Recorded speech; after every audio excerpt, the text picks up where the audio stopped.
Bonjour à tous au programme. Aujourd'hui, on va aller voir Capgemini. On va l'analyser en mensuel, en hebdomadaire, en daily et même en horaire. On va voir qu'on est peut-être sur une zone de support sur laquelle on peut rebondir.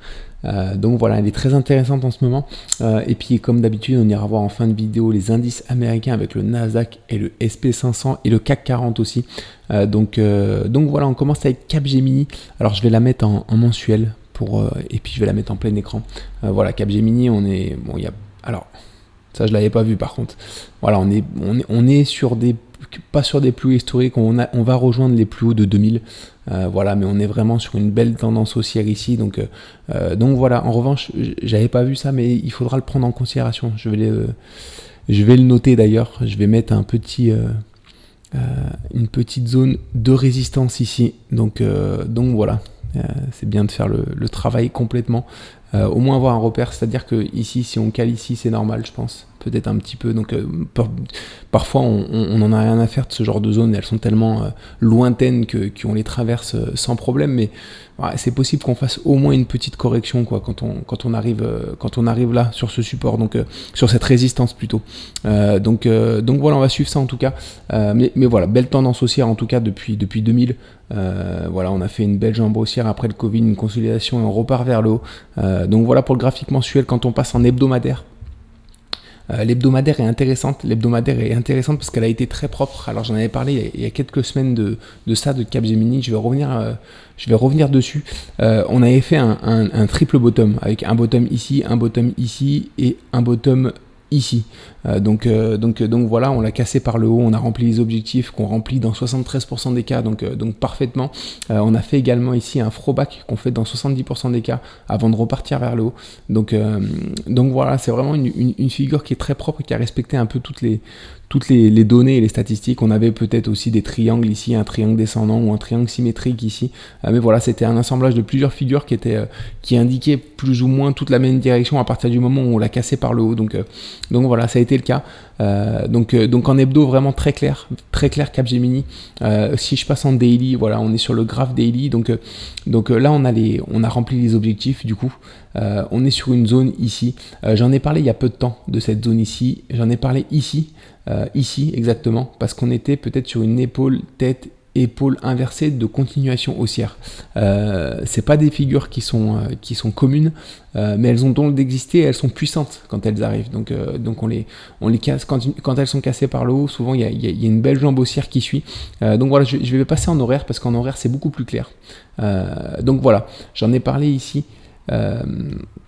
J'en avais parlé à cet endroit-là, ici, parce qu'on était en train de faire une rotation partielle. On a fait un élargissement ici avec une belle zone de support et un élargissement du coup descendant à angle droit avec une belle zone de résistance ici, une belle zone de support ici. On est arrivé là. On sait que les élargissements, on fait souvent des rotations partielles et quand on fait des rotations partielles, ça annonce très souvent du coup une cassure par le haut, au moins dans 70 ou 80% des cas pour toutes les figures. C'est surtout des phénomènes qu'on aperçoit sur les élargissements, les rotations partielles. Donc voilà, c'est-à-dire qu'on revient pas chercher le bas de l'élargissement, on fait une semi-rotation, une rotation partielle, ce qu'on appelle, pour repartir, et souvent c'est cassé dans le sens où la rotation partielle s'effectue.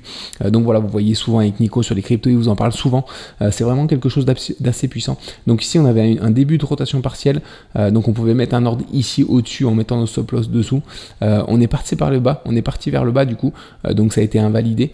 Et ici après on est rentré dans un potentiel scénario d'épaule, tête, épaule inversée ici avec le bas de la première épaule qui était à la hauteur de la deuxième épaule. Ça a été invalidé également, on est reparti vers le bas assez violemment ici. Je pense que ça va être suite peut-être à une publication de résultats. Je me souviens plus de la date des publications de résultats, mais voilà, là actuellement, alors du coup on a fait ce qu'on appelle un double top, du coup de retournement baissier, dont on a atteint on a atteint parfaitement les objectifs, vous le voyez, voilà, avec un premier top ici, un second top ici, donc voilà une ligne de coup qui était ici, la ligne de support qui a été violemment cassée ici, donc on a atteint les objectifs quasiment en une séance. Là c'est du 1 heure, je le rappelle, donc voilà, les objectifs ont dû être atteints. Voilà, ici on était à 11 heures. Voilà, quasiment en une journée ça a été atteint. Ouais. Ça a été atteint en une journée les objectifs. Donc voilà, ça a été très vite, ça a été très violent. Maintenant, à quoi on peut s'attendre? Comme on peut le voir, on est sur la zone de résistance ici de l'ancien petit élargissement, mais qui est devenue beaucoup plus grande. Si on la prolonge, on a rebondi sur cette zone de support. On est également sur les objectifs, encore une fois, de ce double top. Et là, on commence à faire une sorte de retournement. On le voit ici, il y a un plus bas qui était un peu plus... Le plus bas ici est plus bas que celui-ci. Donc là, on a bien rebondi pour aller vers le haut. On fait une consolidation latérale qui est intéressante. Donc voilà, je la vois bien repartir vers le haut maintenant. Je vois bien cette consolidation terminée, sachant que si on passe en hebdo, si on repasse en hebdo, voilà, on est sur la zone des derniers plus hauts ici. Donc c'est une possibilité qu'on rebondisse ici. Hein. Il y a de bonnes probabilités qu'on fasse un rebond ici, en tout cas qu'on réagisse au moins un minimum. Donc voilà, si jamais on réagit pas ici, les prochaines zones de support, on voit qu'ici il y avait une belle zone de support aussi, on est quasiment, donc voilà, on peut descendre un peu plus bas, on peut descendre également aussi ici, et forcément on descendra ici. Si on descend ici, c'est une magnifique zone de recharge, hein. Si on descend sur l'ancienne résistance de ce triple bottom, ici on aura vraiment une belle opportunité pour rentrer sur du long terme en tout cas. Donc voilà, mais ici déjà, d'après ce que je vois en horaire, il y a quand même plusieurs éléments qui nous montrent qu'on peut avoir une réaction haussière ici. Il y a un retournement ici, on a atteint les objectifs, on est sur une autre zone de support ici, on est sur une zone de support en hebdo également. Donc voilà, il y a beaucoup de raisons pour qu'on remonte ici. Et voilà pour Capgemini du coup, donc que je vois peut-être à court terme repartir vers le haut, sachant que si on se met en hebdomadaire, voilà, on a une belle jambe haussière, une belle consolidation. Souvent on fait, c'est probable qu'on fasse des jambes haussières de cette amplitude ici. Hein. Souvent, si on fait des mouvements parfaitement symétriques, ce qui nous mènerait sur des prix qui sont assez importants. Hein. Je pense que si on prend voilà, on était à 51, on est monté à 211, ça c'est énorme.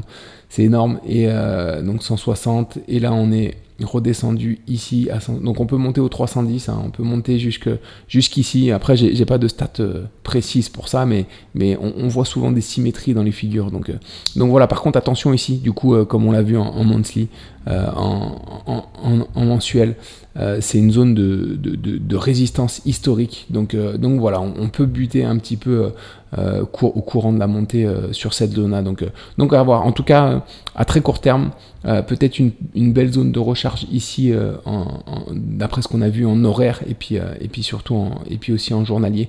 Donc voilà, et puis pour également profiter de cette hausse, parce que Capgemini est sur un mouvement haussier, c'est toujours mieux de rentrer à la hausse sur des actions comme ça. Donc voilà, sachant que les actions qui sont haussières, en général, on profite de ce qu'on appelle le momentum. Voilà, ça a été prouvé que plus les actions étaient haussières, plus elles avaient de chances de continuer à monter malgré ce qu'on pense. Donc voilà. Du coup, on va passer sur les indices, et notamment le SP500. Voilà, le SP500 qui est toujours au sein de ce canal, hein, je vous en parle tous les jours. C'est peut-être la dernière fois que vous le voyez, ce biseau ascendant, j'en ai marre de le voir. Hein. J'en parle depuis quelques semaines, et on voit qu'il commence vraiment à être débordé de partout. Donc voilà, ici on a encore cassé par le bas, on est revenu faire une sorte de pullback. Est-ce qu'on va le casser par le bas? Voilà, c'est peut-être la dernière journée où vous le voyez. C'est peut-être la dernière journée où vous le voyez. Je vais peut-être... alors, il y a une zone de résistance qui est très claire ici, en tout cas. Une zone de résistance sur laquelle on vient buter à chaque fois qu'on l'atteint. Donc celle-là, elle est très bien. Par contre, c'est la zone de support qui n'est pour moi plus valable, donc voilà, ça va dépendre. Si on réagit ici sur cette zone et qu'on repart vers le bas, je la laisserai. Si on réintègre encore une fois ce biseau, je pense que je la supprimerai pour éventuellement trouver une autre zone de support qui est un peu plus cohérente. Donc voilà. Alors, du coup, pour la journée d'hier, on a fait une belle correction ici, on est reparti vers le haut. Voilà, donc ça c'est une belle correction de continuation haussière. Hein. Elle était, on voit qu'il y a eu un puissant mouvement haussier, il y a une belle correction latérale, et là, je pense qu'on peut recasser les plus hauts dans les prochaines semaines. Donc c'est pour ça que mon scénario privilégié, c'est un retour sur la résistance ici, sur cette résistance ascendante, au moins casser les plus hauts des 5260 sur le SP500 à court terme. Concernant le Nasdaq. Le Nasdaq, on est dans ce canal, je vais le mettre en gros, un gros plan. On est dans ce canal ici, on avait fait un double bottom avec un premier bottom ici, un second bottom ici qu'on a cassé timidement vers le haut parce qu'on a réintégré, on n'a pas clôturé au-dessus. Voilà, on fait une sorte de pullback qui déborde un peu, ou alors peut-être de rotation partielle au sein de cette du coup de ce double bottom de continuation.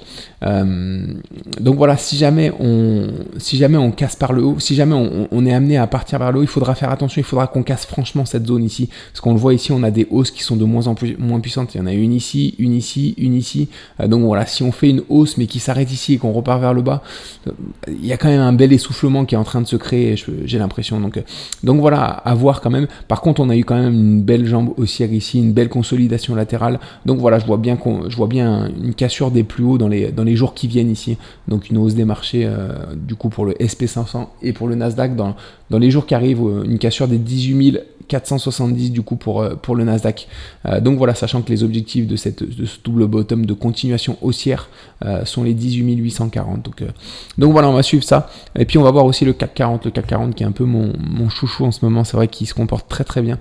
Je vais mettre le graphique journalier en gros plan. Voilà, on l'avait vu ici, une belle jambe haussière.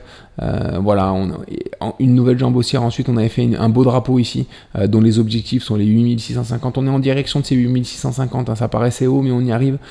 Sachant qu'ici, on vient de casser par le haut enfin cette consolidation latérale que je peux qualifier d'élargissement descendant angle droit. On s'en fout un petit peu de comment on l'appelle, de ce que c'est. C'est une consolidation qui annonce une continuation haussière. Donc c'est le cas. Ici, hier, on a bien cassé par le haut, on a bien clôturé au-dessus. Je pense que les objectifs, c'est l'amplitude totale de la figure. Les objectifs à court terme, c'est les 8344, ça doit être par là. Donc voilà, mais dans tous les cas, on se dirige petit à petit vers les 8650 qui sont l'objectif de ce drapeau. Je rappelle, les objectifs d'un drapeau, c'est la plus grande consolidation, plus grande que le drapeau précédent. On part de la base de cette consolidation. Je sais pas si je suis très clair là, mais voilà, c'est un peu compliqué à expliquer, mais du coup c'est cette amplitude ici qu'on reporte à la cassure du drapeau, voilà, ce qui nous mène du coup aux 8650. Donc voilà, on est en direction de cet objectif sur le CAC 40 que je trouve vraiment très très bon en ce moment. Alors je parle pas du DAX, mais j'ai vu qu'il montait rapidement aussi, le DAX, les marchés européens qui sont en bonne forme en ce moment. Donc voilà, je pense qu'il y a beaucoup d'opportunités en ce moment sur les marchés européens. Donc c'est un marché à suivre attentivement. Donc voilà, c'est tout pour moi aujourd'hui. Je vous souhaite une excellente journée. On se retrouve demain matin pour le bilan de la journée du jour. Excellente journée à tous. À très vite.